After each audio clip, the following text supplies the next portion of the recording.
Hello students, मैं नवर्धन प्रजापत आप सभी का स्वागत करता हूं जीव फॉर ज्ञान के इस अमेजिंग से प्लेटफॉर्म पर। पिछली क्लास में हमने 10th क्लास का जो 9वां चैप्टर है उसका बेसिक है, यानी उसमें जो कॉन्सेप्ट काम में आने वाले हैं उन पर चर्चा की थी और कुछ मैंने उदाहरण दिए थे जो आपको क्वेश्चन से सरल करने में आसानी हो, प्रैक्टिस के लिए दिए थे। आज की क्लास में हम जो बुक है एनसीईआरटी उसका एग्जाम्पल नंबर 1 स्टार्ट कर रहे हैं। मैंने पिछली क्लास में भी बोला था कि इस चैप्टर में ज्यादा मुश्किल कुछ नहीं है, आपको डायग्राम बनाना आ गया तो इसमें आपके नंबर पूरे में से पूरे आ जाएंगे। आज भी कह रहा हूँ डायग्राम को अच्छी तरह से समझ लेना, कैसे बनाएंगे, कौन सा उन्नयन कोण होगा, कौन सा अवनमन कोण होगा, उसके बाद ये चैप्टर आपको बिल्कुल आसान लगने वाला है। तो चलिए बिना देरी करते हुए आज का चैप्टर स्टार्ट करते हैं। क्वेश्चन क्या दिया गया देखिए, एनसीईआरटी का एग्जाम्पल नंबर 1 है, धरती पर एक मीनार ऊर्ध्वाधर खड़ी है, यानी कोई एक बिल्डिंग है, मीनार है जो सीधी खड़ी है। धरती के एक बिंदु से जो मीनार के पाद बिंदु से 15 मीटर दूर है। देखिए क्या करेंगे, सबसे पहले एक मीनार बना लेते हैं। क्या करते हैं, एक मीनार बनाते हैं। ये एक मीनार है, मान लिया हमने, कोई बिल्डिंग है जो सीधी खड़ी है। इस मीनार का पाद बिंदु यानी ये धरती पर जहां खड़ी है वो बिंदु इससे 15 मीटर दूरी पर, यानी मान लेते हैं यहाँ पर ये 15 मीटर दूरी पर स्थित है। कितनी दूरी पर है, 15 मीटर पर। ये क्या है, मीनार है, और ये क्या है, इससे दूरी पर है। आगे मीनार एक पाद बिंदु से 15 मीटर दूर है।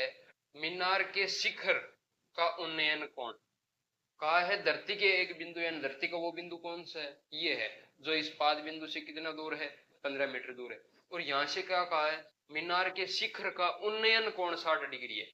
अब शिखर का उन्नयन कोण है, यानी इस बिंदु से कोई व्यक्ति है वो इस मीनार को देख रहा है, यानी मीनार के शिखर को देख रहा है। किसे देख रहा है, मीनार के शिखर को, यानी इस बिंदु से देख रहा है। तो यानी इस बिंदु के सामने की जो लाइन होगी ये क्या होगी, क्षैतिज रेखा। और ये इसे देख रहा है तो ये क्या हो जाएगी, दृष्टि रेखा। क्या हो जाएगी, दृष्टि रेखा। और कौन सा कोण बन रहा है, उन्नयन कोण। तो मैंने क्या कहा था, उन्नयन कोण होगा वो क्षैतिज स्तर से ऊपर बनेगा, यानी ऊपर बनेगा क्षैतिज स्तर से, वो क्या होगा, उन्नयन कोण। जो नीचे बनेगा वो अवनमन। यानी हमें कहा है उन्नयन कोण यानी क्षैतिज स्तर से ऊपर का कोण, यानी यहां से हम 60 डिग्री के एंगल पर देखेंगे तो हमें ये शिखर है वो दिखाई देगा। ये था हमारा डायग्राम। क्या पूछा है, मीनार की ऊंचाई ज्ञात कीजिए। ये थी हमारी मीनार, हम मान लेते हैं ए बी और सी, यानी मीनार क्या हो गई हमारी, ए बी हो गई। क्या हो गई, ए बी। और ये जो कोण है ये कितना होगा, आप बोलोगे 90 डिग्री। क्यों, क्योंकि मैंने पिछली क्लास में बताया है कोई भी मीनार है, कोई भी स्तंभ है, कोई भी बिल्डिंग है, वो जब खड़ी होगी जमीन के साथ तो हम कितने डिग्री का कोण लेंगे वहां पे, 90 डिग्री का। 90 पे ही खड़ी होगी, ऐसी तो है नहीं बिल्डिंग ऐसे तिरछी चली जाएगी, नहीं जाएगी, सीधी तो रहेगी। आगे देखिए, डायग्राम बना लिया, क्वेश्चन करते हैं। क्या दिया गया, 90 डिग्री के सामने भुजा क्या होती है, कर्ण। ये है 60 डिग्री का कोण, यानी कौन सा कोण, ये थीटा कोण। थीटा के सामने भुजा लंब, और ये भुजा कौन सी है, आधार। यानी हमें ऐसा फलन चाहिए जो, ये 15 दिया गया है हमें, हमें क्या चाहिए, ए बी का मान यानी लंब का मान। तो ऐसी ऐसा त्रिकोणमितीय फलन कौन सा है जिसमें आधार और लंब दोनों आए। देखिए लाल बट्टा कक्का से,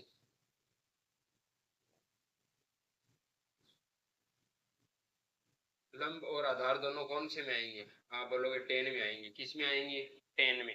यानी अब देखिए कैसे करेंगे, हमें क्या दिया गया है, टेन बराबर हम जानते हैं कि टेन थीटा बराबर लंब अपॉन आधार। अब थीटा बराबर कितना दिया है हमें यहाँ पे, 60 डिग्री है। कितना है, 60 डिग्री। ये हमने थीटा बराबर 60 डिग्री ले लिया। थीटा बराबर 60 डिग्री है तो देखिए टेन थीटा यानी टेन 60 डिग्री बराबर लंब का मान कितना है, लंब का मान हमें ज्ञात करना है ए बी, यही होगी मीनार की ऊंचाई। आधार, आधार का मान कितना है, आप बोलोगे 15 मीटर है। कितना है, 15 मीटर। अब बताओ टेन 60 डिग्री का मान कितना होता है, आप बोलोगे टेन 60 डिग्री का मान √3 होता है। कितना होता है, √3 बराबर ए बी अपॉन 15 मीटर। हमें ए बी का मान चाहिए, ये 15 यहाँ भाग में है, इस साइड आ जाए तो गुणा में, यानी ए बी बराबर ये √3 यहाँ लिख दिया मैंने। ये 15 है यहाँ भाग में था, इस साइड ले आई गुणा में, 15 क्या आ गया 15 √3 मीटर, यानी मीनार की ऊंचाई क्या हो गई, अतः मीनार की ऊंचाई बराबर 15 √3 मीटर, यानी मीनार की ऊंचाई है वो 15 √3 मीटर है। ये था हमारा एग्जाम्पल नंबर 1, आसान सा क्वेश्चन था। चलते हैं अब अगले एग्जाम्पल 2, देखिए क्या कहा है। बड़ा सा क्वेश्चन देखकर आप घबराना नहीं, क्या कहा है देखिए, सिंपल सी बात कही है एक, पहले पढ़ लीजिए। एक बिजली मिस्त्री को 5 मीटर ऊंचे खंबे पर आ गई खराबी की मरम्मत करनी है, यानी बिजली के खंबे की ऊंचाई कितनी हो गई, 5 मीटर हो गई, कितनी हो गई 5। मरम्मत का काम करने के लिए उसे खंबे के शिखर से 1.3 मीटर नीचे के एक बिंदु तक पहुंचना है। देखिए यहाँ लेते हैं हम एक बिजली का खंबा, क्या है, बिजली का खंबा, ये पूरा कितना है 5 मीटर है, पूरा खंबा है जो 5 मीटर का है। ये क्या कहा है इसने, शिखर से 1.3 मीटर नीचे एक बिंदु तक पहुंचना है, यानी ये पूरा शिखर है, इससे 1 ये शिखर हो गया यहाँ से, इससे 1.3 मीटर नीचे आना है, यानी ये शेष ऊंचाई कितनी हो जाएगी, देखिए ये 5 मीटर है माइनस 1.3 मीटर। दशमलव वाले घटाव आपको आते होंगे, देखिए 5.0 1.3 घटाते हैं, यहाँ से एक हासिल देंगे, 10 में से 3 चला जाएगा 7, 4 में से 1 चला जाएगा 3, यानी ये जो ऊंचाई आएगी, ये मान लीजिए यहाँ खंबा है जहां मरम्मत करनी है, ये ऊपर वाला हो गया 1.3 मीटर, ये क्या हो जाएगा 3.7 मीटर, क्या हो गया 3.7 मीटर, ये नीचे वाला हो गया इतना 3.7 मीटर। यहाँ तक पहुंचने के लिए प्रयुक्त सीढ़ी की लंबाई क्या होनी चाहिए जिससे कि क्षैतिज से 60 डिग्री, यानी क्वेश्चन में हमें क्या कहा है, एक तो सीढ़ी की लंबाई ज्ञात करनी है, क्या करनी है, सीढ़ी की लंबाई क्षैतिज से 60 डिग्री के कोण पर झुके हुए, ये क्षैतिज होगा, ये क्या होगा क्षैतिज, ये क्षैतिज हुआ, क्षैतिज से 60 मीटर नहीं 60 डिग्री का कोण बना रहा है, क्या बन रहा है 60 डिग्री का कोण, यानी यहाँ ये कोण बन गया कितना डिग्री का है 60 डिग्री का, ये खंबा 90 डिग्री के कोण पे खड़ा होगा, यानी ये क्या हो गया 90 डिग्री, ये यहाँ लगी है, ये क्या है सीढ़ी है, क्या है सीढ़ी, 60 डिग्री के कोण पर लगाई गई है, ये हमने सीढ़ी लगा दी।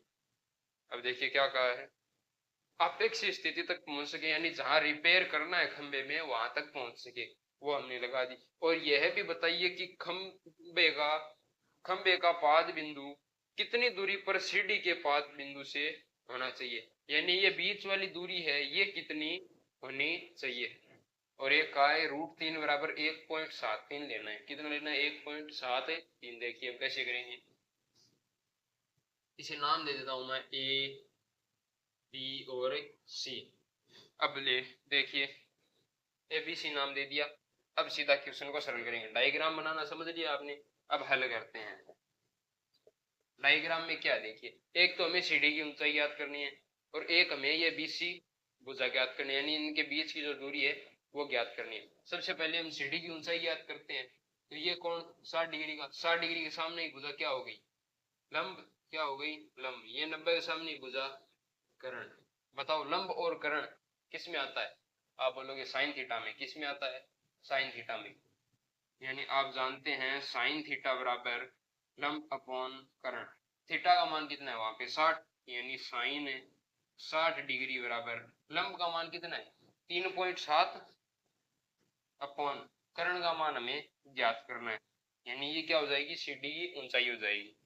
हमें कर्ण का मान चाहिए, पहले साइन 60 की वैल्यू लिख लेते हैं, आप बोलोगे √3/2 बराबर 3.7 अपॉन कर्ण, ये कर्ण का मान चाहिए, कर्ण भाग में इस साइड आ जाएगा गुणा में, यानी क्या हो गया कर्ण, ये कर्ण आ गया यहाँ गुणा में, आगे गुणा में है √3/2 बराबर 3.7। ये चल रहा है।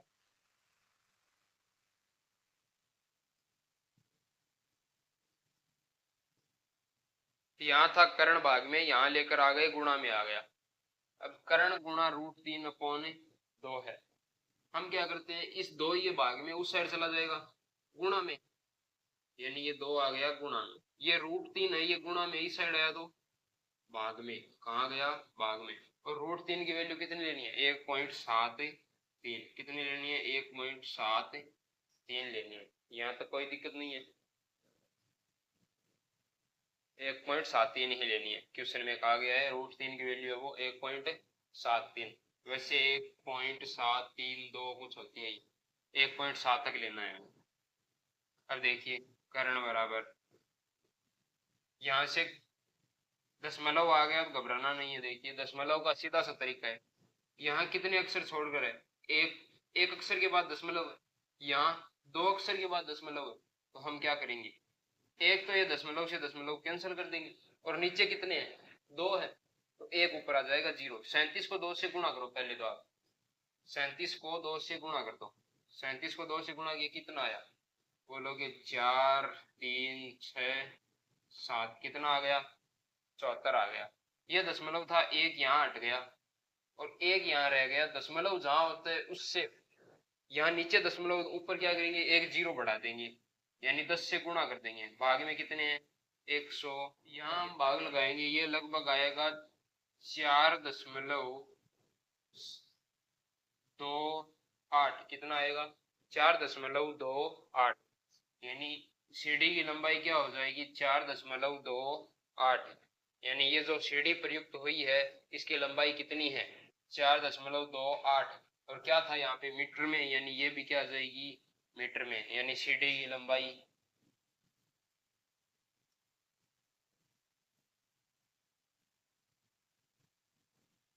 4.28 मीटर। कितनी आएगी, 4.28 मीटर। आगे क्या कहा है हमें, ये क्या है, आधार, ये है लंब।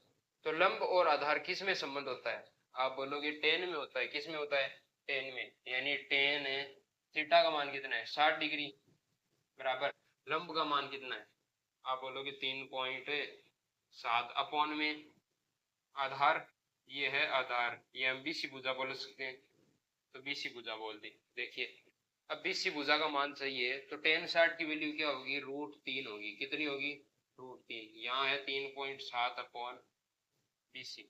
ये बीसी यहाँ भाग में इस साइड आया तो गुणा में, यानी बीसी बराबर, ये √3 यहाँ गुणा में थे, इस साइड ले जाए तो आप बोलोगे √3 आ गया भाग में। और √3 की वैल्यू क्या लेनी है, 1.73।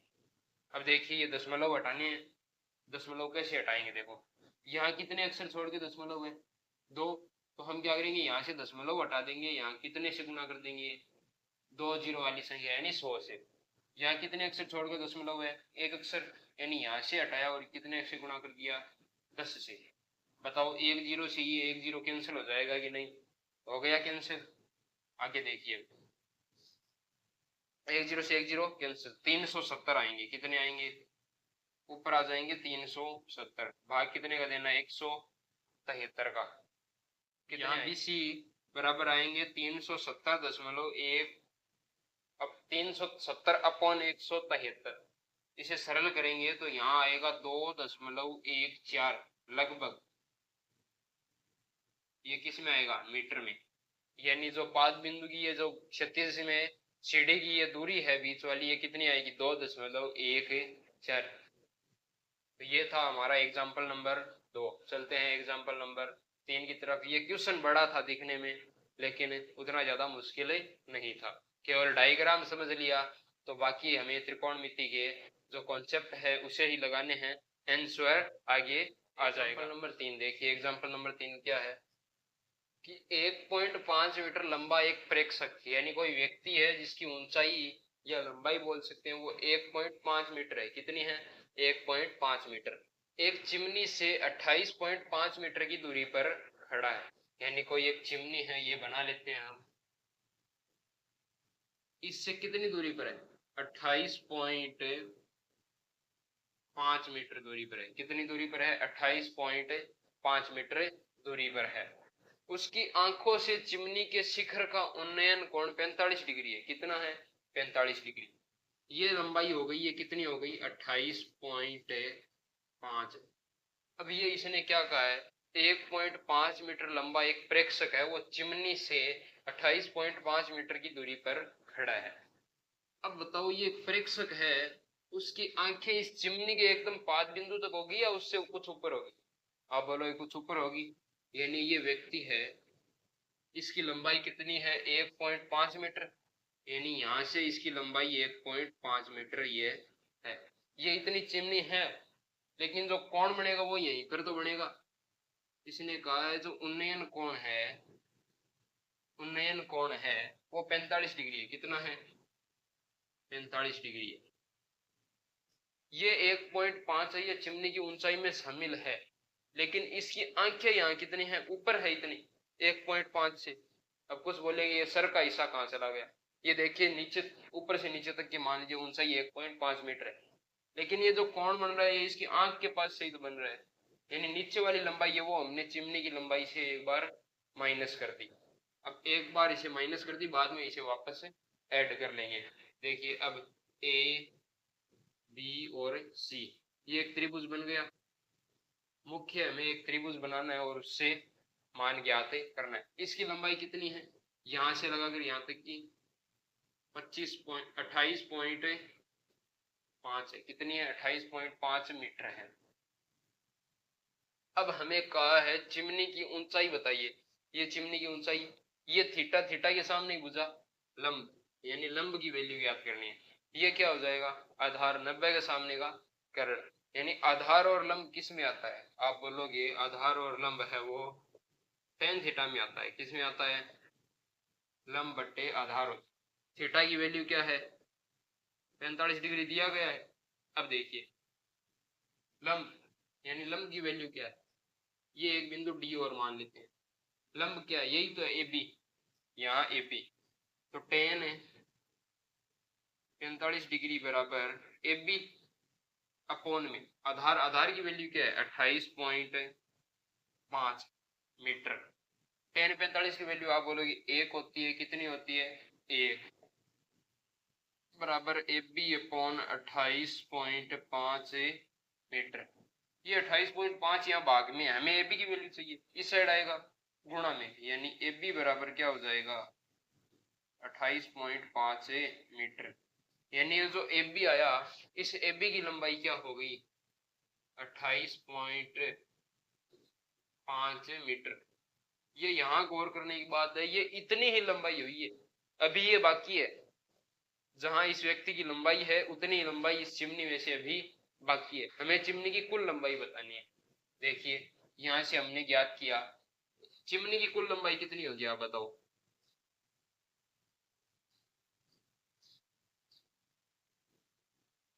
कितनी है? एडी तो होगी, क्या होगी? एडी। और आप बताओ, एडी को हम दो टुकड़ों में तोड़ सकते हैं, A B plus B D, यही तो होगा। ध्यान से समझना, यहाँ से एडी क्या होगा? इन दोनों की योग के बराबर होगा, इसके और इसके योग के बराबर। हमने योग के बराबर लिख दिया। हमें यहाँ ए बी बराबर कितना प्राप्त हुआ है? 28.5। और ये जो बी डी भुजा है ये किसकी लंबाई के बराबर होगी? इस प्रेक्षक की लंबाई, यानी 1.5 के बराबर होगा। क्यों होगा?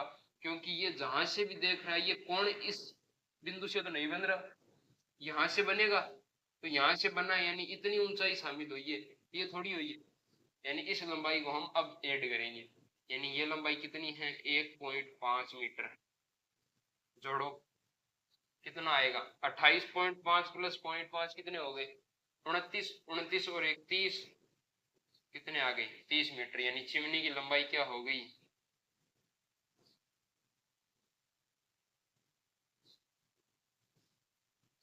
आप बोलोगे चिमनी की लंबाई आ गई 30 मीटर।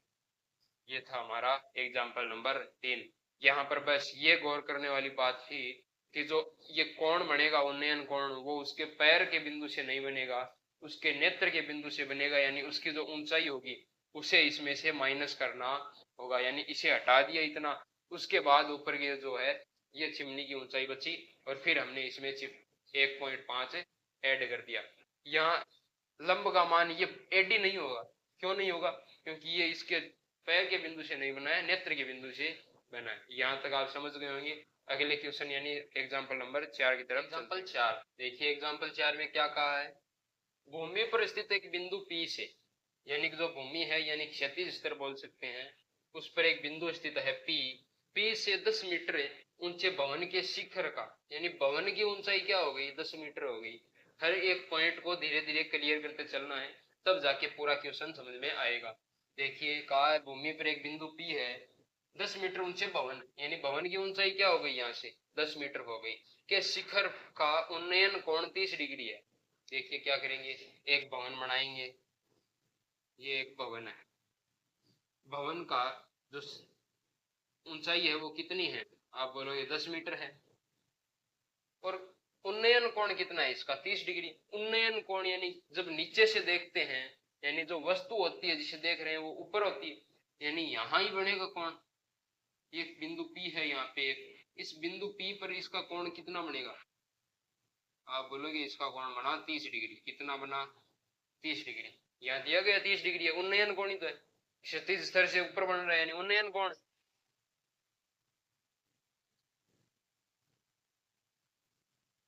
30 डिग्री। यहाँ ये 30 डिग्री का कोण बना। कहा है शिखर पर एक ध्वज लगा है, ध्वज का उन्नयन कोण 45 डिग्री है। कितना है? 45।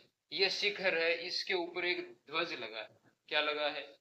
ध्वज लगा है। झंडा जानते होंगे आप, वो झंडा लगा है। देखिए, इससे ऊपर एक ध्वज लगा है। इस ध्वज का जो उन्नयन कोण है वो कितना है? इस ध्वज का उन्नयन कोण है,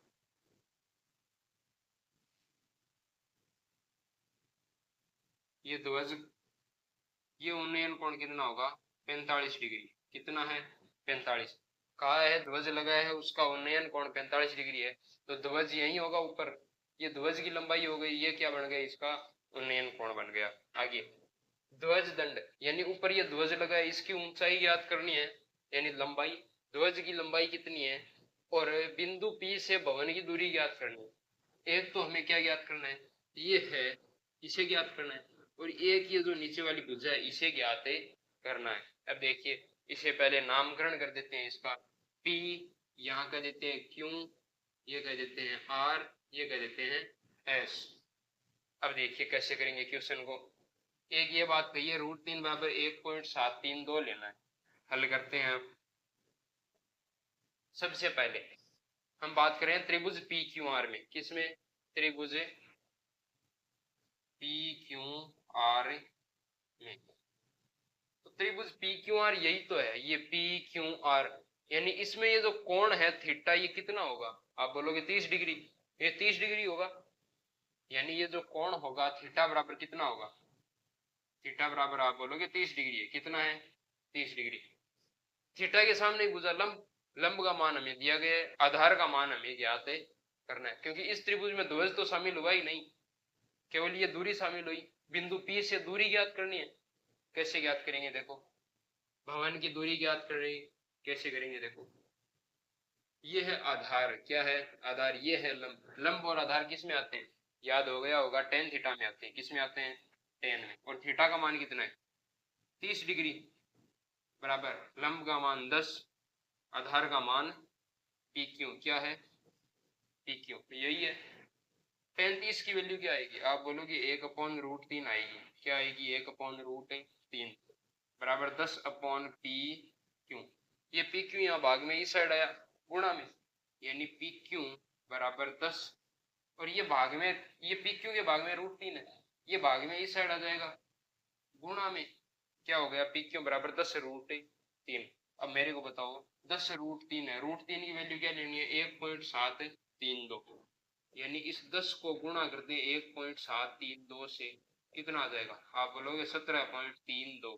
क्या हो जाएगा? 17.32 मीटर, यानी ये दूरी होगी PQ, या कितनी होगी? 17.32 मीटर होगी। आगे अब आधार आ गया। अब हमें क्या करना है? ध्वज की ऊंचाई ज्ञात करनी है, यानी त्रिभुज PQS में पी क्यू एस में ये थीटा क्या होगा इस बार? आप बोलोगे 45 डिग्री होगा। कितना होगा? 45 डिग्री। अब हमें इसकी ऊंचाई चाहिए, तो मेरे को बताओ इस थीटा के सामने ही भुजा कौन सी है? लंब। लंब की वैल्यू क्या होगी? 10 मीटर तो ये यहाँ से हो गया, और ऊपर कितना है? R S. क्या है? आर एस ही तो है। और ध्वज की लंबाई क्या है? आर एस ही है। देखिए कैसे याद करेंगे। इसमें भी टेन थीटा ही लगेगा। टेन 45 डिग्री बराबर क्या आएगा? लंब। लंब की वैल्यू क्या है? ये 10 प्लस आर एस। क्या आएगा? 10 प्लस आर एस आएगा। 10, ये 10 हो गया। ऊपर वाला क्या है? आर एस अपॉन में आधार। आधार की वैल्यू कितनी आई? 17.32। कितनी आ गई? 17.32। यही तो आई। टेन 45 की वैल्यू कितनी होगी? 1 बराबर 10 प्लस आर एस अपॉन में 17.32। ये 17.32 भाग में इस साइड आया, गुणा में 17.32, ये आ गया गुणा में बराबर 10 प्लस आर एस। हमें केवल ध्वज की ऊंचाई चाहिए या ध्वज की लंबाई कह दें, तो ये आर एस की वैल्यू ही तो चाहिए। तो ये 10 यहाँ प्लस में इस साइड आ गया, माइनस में 17.32 माइनस 10 बराबर आर एस। 17 है, 0.32 में 10 घटा दें, कितना आएगा? आप बोलोगे 7.32 आएगा। कितना आएगा? 7.32। यानी ध्वज की लंबाई क्या हो जाएगी? 7.32 मीटर हो जाएगी। क्या हो जाएगी? 7.32 मीटर। यानी यहां से दो आंसर आ गए। एक तो क्या आया? ध्वज की लंबाई। ध्वज की लंबाई कितनी आई? आप बोलोगे 7.32 मीटर। एक क्या आया? बिंदु से दूरी। क्या कहा? पी से भवन की दूरी, यानी बिंदु पी से भवन की दूरी